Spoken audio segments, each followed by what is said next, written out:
संयुक्त राष्ट्र महासभा ने 13 दिसंबर 2006 को विकलांग व्यक्तियों के अधिकारों पर आम सभा में विकलांग व्यक्तियों के सशक्तिकरण के सिद्धांतों को निर्धारित किया।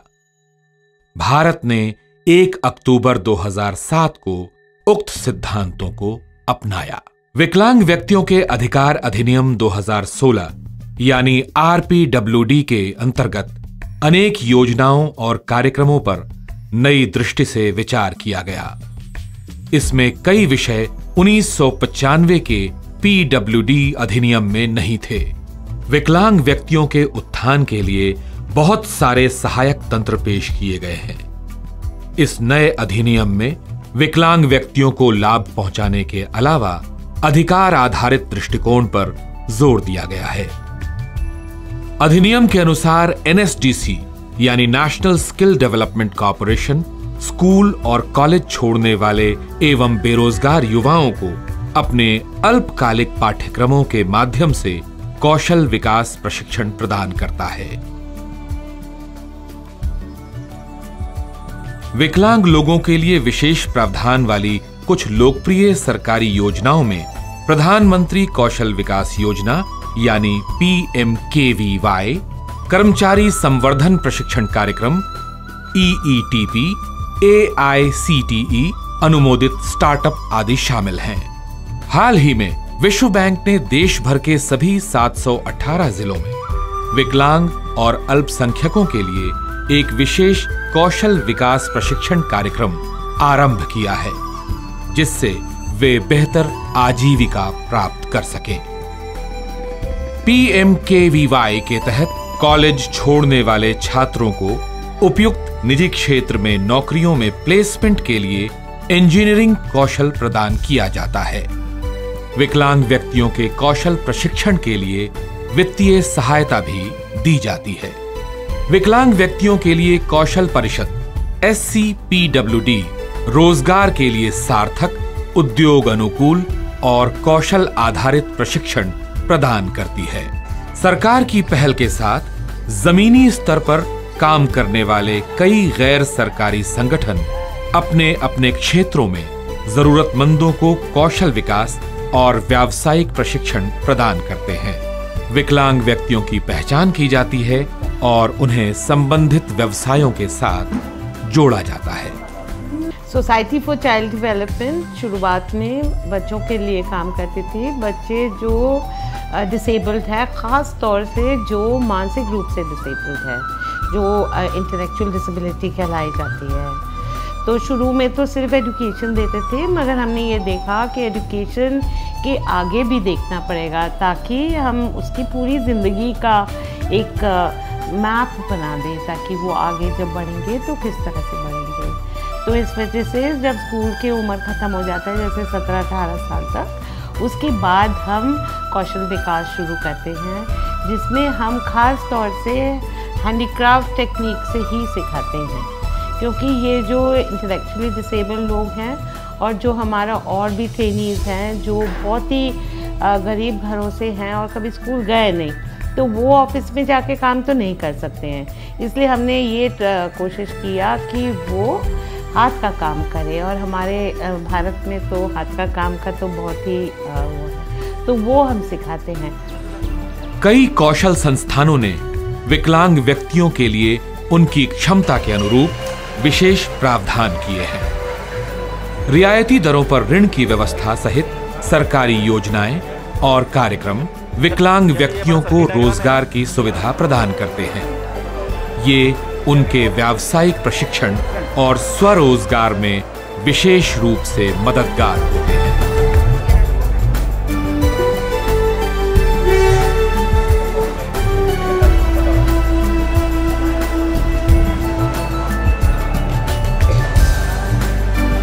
विकलांग व्यक्तियों के अधिकार अधिनियम में विकलांगता वाले लोगों को शामिल करने, उन्हें पर्याप्त सहायता और सुविधाएं प्रदान करने, बाजार के साथ जोड़ने को सक्रिय करने और अपने उत्पादों के मार्केटिंग की आवश्यकता पर जोर डाला गया है।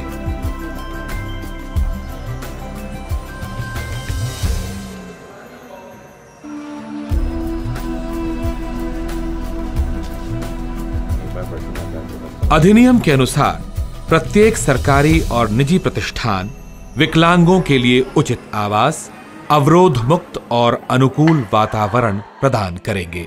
कोई भी सरकारी प्रतिष्ठान किसी भी व्यक्ति के साथ रोजगार से संबंधित भेदभाव नहीं कर सकता है। Come in. Good morning sir. Sir क्या मैं अंदर आ सकता हूँ? अंदर आके पूछते हो क्या मैं अंदर आ सकता हूँ? Sit down. Sorry sir. Yes sir. Sorry sir. Certificates लेके आए हो? Yes sir. कितना एक्सपीरियंस है? ज़्यादा नहीं सर, 2 जॉब कर चुका हूँ। अगर ये जॉब मुझे मिलती है तो ये मेरी तीसरी जॉब होगी। अभी तो इंटरव्यू दे रहे हो, क्या गारंटी है कि ये जॉब तुम्हें मिलेगा? But good, you have confidence, I kind of like that. और आगे क्या किया हमने, और क्या क्या किया आपने? सर मैं थिएटर करता था और मुझे लिखने का भी शौक है। इस छोटी सी उम्र में काफ़ी कुछ किया है। Anyway, thank you very much. We will let you know if we need you for the job. You can go now, and when you go, just collect your conveyance reimbursement. Yes, I will do what you said.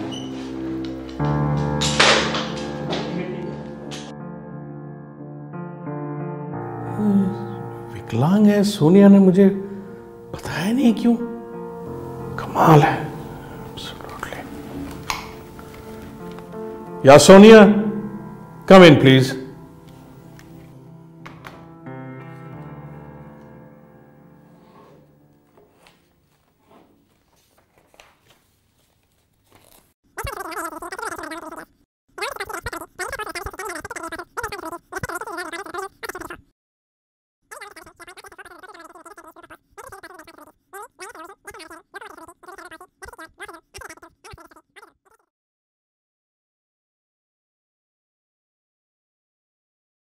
Nineteen 1995 में एक सबसे बड़ा जिसको बोलते हैं कि paradigm shift हो गया।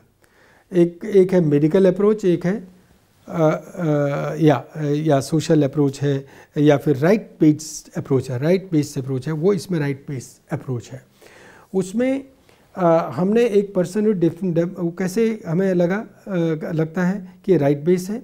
ए पर्सन विद डिसेबिलिटी की जो डेफिनेशन 95 में थी वो ये थी कि साहब किसी को अगर 40% डिसेबिलिटी है, कौन डिसेबिलिटी? आपका ब्लाइंडनेस है, आपका लो विजन है, आपका लिप्रेसी क्योर्ड है, या लोकोमोटर डिसेबिलिटी है, हियरिंग इम्पेयरमेंट है, उसको हम मानते the person with disability is 40% impairment होना चाहिए, ये था।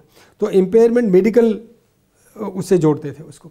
आज पर्सन विद डिसेबिलिटी की डेफिनेशन चेंज कर दी है, और 40 से कम होगा तो 95 ये 2016 से पहले उसको डिसेबिलिटी सर्टिफिकेट मिल नहीं सकता, वो डिसेबल नहीं कहलाएगा, उसको जो भी डिसएडवांटेज हो। आज की डेफिनेशन जो पर्सन विद डिसेबिलिटी की डेफिनेशन है वो ये है कि अगर किसी व्यक्ति को किसी तरह का मेंटल या न्यूरोलॉजिकल या फिर फिजिकल इम्पेयरमेंट है, और उस इम्पेयरमेंट के साथ वो व्यक्ति एनवायरनमेंट से इंटरेक्ट करता है, और वो एनवायरनमेंट इंटरेक्ट करता है, उसमें बैरियर्स जो होते हैं, उन बैरियर्स की वजह से वो फुली पार्टिसिपेट नहीं कर सकता है, तो उस व्यक्ति को हम पर्सन विद डिसेबिलिटी बोलेंगे लॉन्ग टर्म के लिए। प्रत्येक प्रतिष्ठान को अपनी समान अवसर नीति की घोषणा करनी होगी, और यदि कोई विसंगति होती है तो संबंधित राज्य विकलांगता आयुक्त को सूचित करना चाहिए। ये अधिनियम विकलांगों को अवांछनीय भेदभाव के विरुद्ध सुरक्षा प्रदान करता है। प्रत्येक सरकारी प्रतिष्ठान प्रत्येक समूह के पदों में कैडर संख्या में रिक्तियों की कुल संख्या का 4% से कम नहीं नियुक्त करेगा। अर्थात निर्देशित विकलांग व्यक्ति जिन्हें 1 अंधापन और कम दृष्टि, 2 बहरापन और सुनने में कठिनाई, 3 प्रमस्तिष्क पक्षाघात यानी सेरेब्रल पाल्सी सहित लोकोमोटर विकलांगता, 4 कुष्ठ रोग, 5 बौनापन, 6 एसिड अटैक पीड़ित, 7 पेशीय अपविकास सहित लोकोमोटर विकलांगता, 8 ऑटिज्म यानी स्वलीनता, 9 बौद्धिक विकलांगता, विशिष्ट अधिगम विकलांगता और 10 जिन्हें मानसिक बीमारी एवं बहुविकलांगता हो की नियुक्ति करेगा। यदि निर्देशित विकलांगता वाले किसी उपयुक्त व्यक्ति की अनुपलब्धता के कारण या किसी अन्य पर्याप्त कारणों से कोई रिक्ति नहीं भरी जा सकती है, तो इस तरह की रिक्ति को भर्ती वर्ष में आगे बढ़ा दिया जाएगा। निर्देशित विकलांगता वाले व्यक्तियों के रोजगार के लिए ऊपरी आयु सीमा को बढ़ावा देने और छूट के बारे में अधिसूचनाओं के माध्यम से सरकार आम जनता को सूचित करेगी।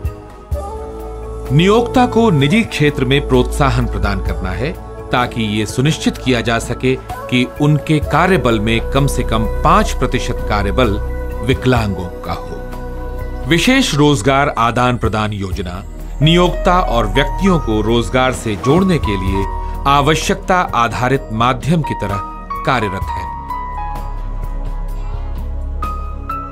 विकलांगों के लिए कई योजनाएं और कार्यक्रम अधिनियम में दिए गए हैं, लेकिन इन योजनाओं का लाभ उठाने के लिए जनमानस को ऐसी योजनाओं के बारे में पता होना चाहिए।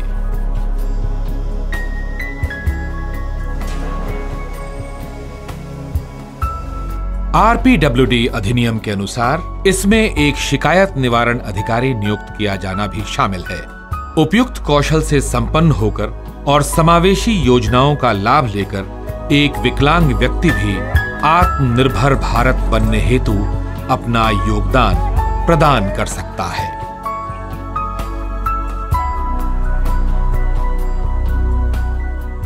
हमें हर चीज को एक्सेसिबल बनाना पड़ेगा। एक्सेसिबल बनाए चीजों को, तब वो आप पार्टिसिपेट कर पाएंगे, तब आप आत्मनिर्भरता की तरफ जाएंगे और उनको एक अपॉर्चुनिटी दें बाय स्किलिंग देम। उनको खुद मतलब मछली पकड़ना सिखाइए, मछली देना ज़रूरी नहीं है। तो ये 3 चीज़ें अगर हम कर दें और ऑफ कोर्स अवेयरनेस होना बहुत ज़रूरी है, तो फिर हम आत्मनिर्भर भारत की तरफ भी जाएंगे। और जो सस्टेनेबल डेवलपमेंट गोल्स जिसके लिए हमारा कमिटमेंट है 2030, उसमें 11 जगह आपको मिलेगा एक्सप्लिसिटली पर्सन विद डिसेबिलिटीज़ के बारे में बोला गया है। ये जोर है पूरे संसार का। So therefore India should not left, and उसका एक नारा है कि nobody will be left behind.